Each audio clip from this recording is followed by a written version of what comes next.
October 2020's free PlayStation Plus games are Need for Speed Payback and Vampyr. With only a month left to go before the PS5's launch, does this final month of dedicated PS4 games end Plus with a bang or with a whimper? And more importantly, are either of these games a good fit for you? Let's find out one final time, starting with the weird and somewhat fascinating mess that is Need for Speed Payback.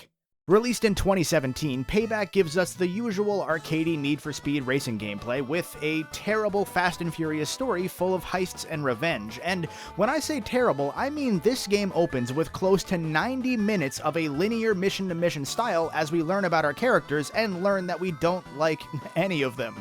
Seriously, outside of the happy-go-lucky, just happy to be here Mac, nobody in this plot is remotely likable.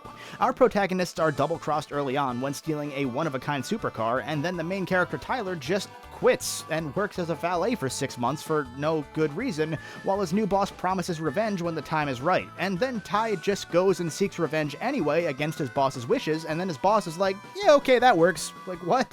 What even is this? And then after all of this pointless setup, the game just becomes a poor man's Forza Horizon / Burnout Paradise, an open-world driving sandbox full of collectible tokens, destroyable billboards, roaming racers, and 5 different types of race. And it's all fine, I guess. It all works, but it's just got no soul put into it. Of course, there is one type of billboard that you can't destroy. Much of the playable map, especially early on, takes place in the empty desert outside of this fictional Las Vegas offshoot, which makes for some fun jumps and sights during the races, but the in-between of Payback is pretty dull.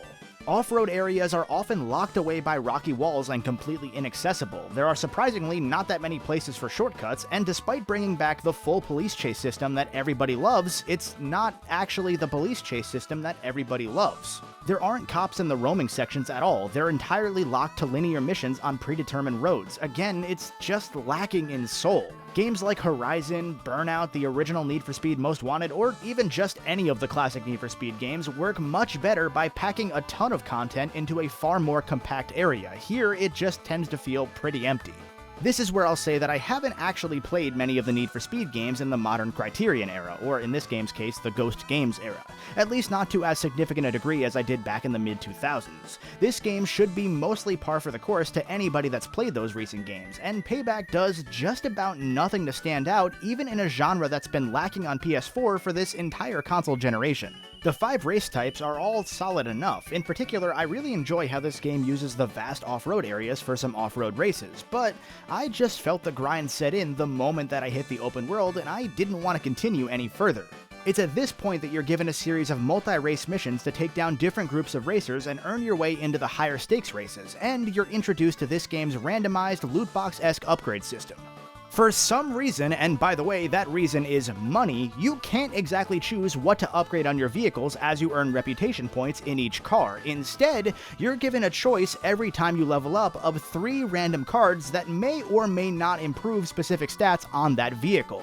There is no reason for this to exist other than to make players with impulse issues start itching, and of course, since this is an EA game, there are also actual loot boxes that you can buy with premium currency or unlock in-game as you level up your player rank. It's bad, it's disgusting, and it sours any small moments of enjoyment that I had with Need for Speed Payback. The actual racing, if you can look past all of these issues built underneath, is pretty solid. It's nothing special, but it'll get the job done if you want an arcade racing game to make you go fast. And as much as I dunked on this story a moment ago, man, it's so hokey that it just made me laugh. The motion and facial captures are, despite this being a 2017 video game, absurdly bad. And there's no voice direction whatsoever, so you get moments like Tyler hitting a huge jump and letting out a meek, "Yeah, we got this!" To say these voices undersell any potential in this already bad story is cutting it a break. And don't get me started about the intentionally cringy but somehow still cringier than intended drifting section where you have to impress a hypebeast YouTuber. Now, I'm the hypest motherfucker on this platform. It's been certified, I have proof, but it lives in Canada, you'd never see it, bro, and this shit is just lame. The game looks good at least, that's the bare minimum I'd expect out of a Need for Speed game, but it's pretty enough, well, outside of the one time where the shrubs started migrating for winter. If you're desperate for a new racing game to play and you didn't get the much better Need for Speed Heat back when it was on sale for $20 a few months ago, sure, this one's free. I mean, you probably won't hate it. It's like bad popcorn gaming surrounded by a decent but lacking gameplay structure, which is itself surrounded by a gross predatory practice. So, You know, it's every EA game you've ever played.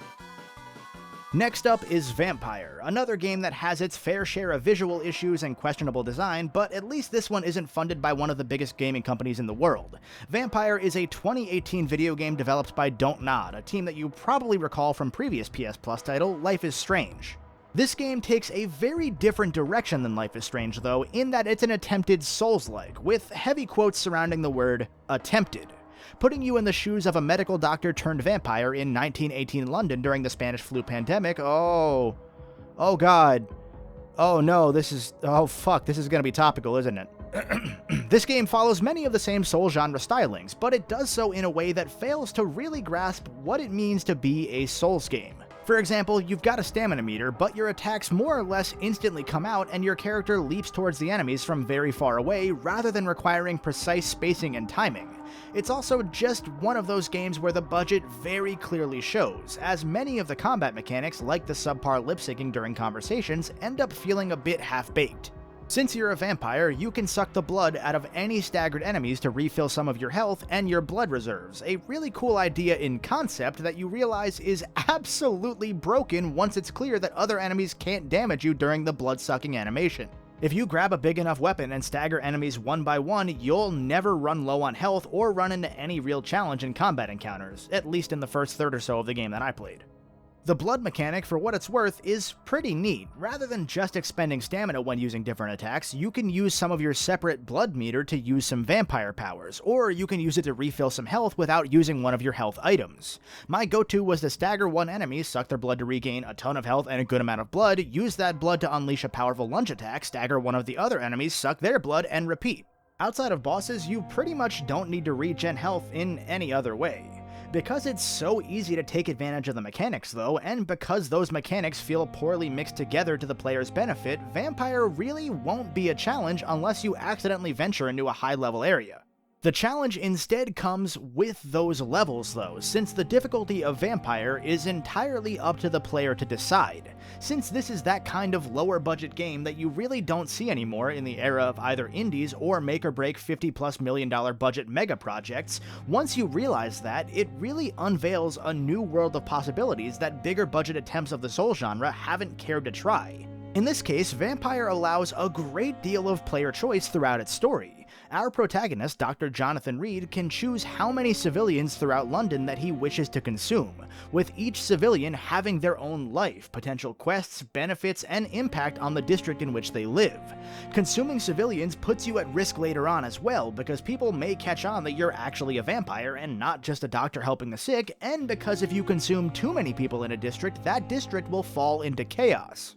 But if you don't consume anybody, you can't exactly level up, which leaves you at a disadvantage as the game gets more difficult and throws stronger enemies at you. And yet again, on the other hand, if you wait and bide your time, you can learn more about each person by talking to them or other people nearby.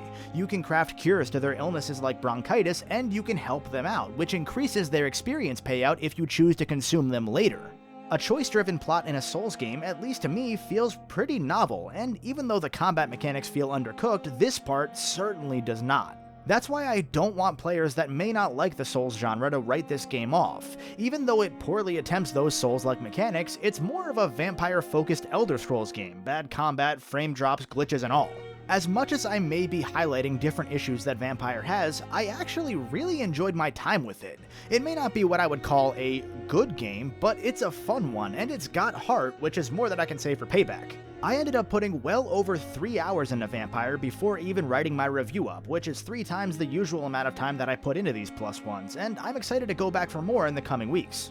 After 106 of these videos, with nearly 150 games covered, that says a lot about Vampyr's it factor. I think this game is worth a +1 to your collection, because with how mixed and matched this game's design is, it very well might be for you even if nothing I've said about it has sounded appealing. Now before I go, let me address that one final time that I said near the start of the video, because I'm sure a few of you have already asked this in the comments. Is this the final +1? I don't know. It's hard to say if November's going to have a regular PS Plus lineup, or if the new Plus Collection is going to fill the gaps for a few months, or if Plus Collection just becomes the norm going forward. To peel back the curtain a bit, I'm still weighing if I want to put the time into a video covering every Plus Collection game. I already have access to all of them but one, so it's something I can definitely do, but as a few of you know, I work full-time. I go to school full-time right now. I have my hands in a number of different pots on top of that and on top of this channel. And I essentially don't sleep normal hours when I'm preparing a video. Like, this very video that I'm recording right now, what I'm saying right now, this is 3 a.m. I have to be up in 5 hours, and I'll be up another 2 hours editing this just for you. As a quick follow-up, I didn't edit this after I recorded it. It's now the next day. It's tomorrow. Hi! So the point of what I'm saying is, I don't know if I want to dedicate 40 plus hours to a Plus Collection video when I could work on a video that's likely more fulfilling personally and frankly in terms of video performance, because I have no clue how that kind of video would even do anymore. If I have a choice between working on that one or preparing myself for the onslaught of Week 1 PS5 content you're gonna get from me, or for my next big docu-project that'll be out in hopefully 3 weeks or so, there's no question which way I'm going. Beyond that, I've considered ending PLUSone for a little while now. My goal was to make it through to the PS5 so that I could at least close out the generation with you, and, well, here we are, mission accomplished, I guess. Obviously, whatever happens to PLUSone, that does not spell the end to any other videos. My main series has continued and thrived alongside PLUSone throughout the past nearly 4 years, and it's stronger and better than it's ever been, and I'm just getting started on that front. I've had thoughts of doing a video like compiling every PLUSone into a single video as like a mega thing to maybe drop in January, just because January is bad for YouTube, but I don't know if I'm going to do that, and I'm not going to make some big final the end of PLUSone video, because that would end up being a bit too self-aggrandizing, and even this feels like a bit much for me as it is. But I want to say that if this is the end of PLUSone, it's been a really good run. It's the original shorter length videos that help me trim the fat of my main series scripts. It's the constant reps behind the microphone 3, 4, up to 6 extra times a month some months that help me really find the voice that I'm speaking to you with now. Well, maybe not this one because, again, it's 3 a.m., but the one that I would usually speak to you with. If you can't tell, one of the goals of PLUSone was to provide a side series that would improve my main series content, and mission accomplished, and it fulfilled my goal of playing the games that I was paying for on PS Plus, but never even downloading sometimes, and all of this and more. So if you've been a part of PLUSone from the very beginning, or if you're coming in right now at what might be me turning off the light one final time, thank you. Of course, I might just fucking be back next month, who really knows, but what's for sure is that this is at the very least the beginning of the wind-down period for this sub-series. Even if I'm back, I don't see myself continuing PLUSone that far into 2021, and that's been my timeline for well over a year now, because at a certain point, these videos, as much as I enjoyed making them, started to hurt my overall channel performance more than they helped, and that, plus the fact that I'm not really enjoying making them that much anymore, means that it's probably about time to let it go.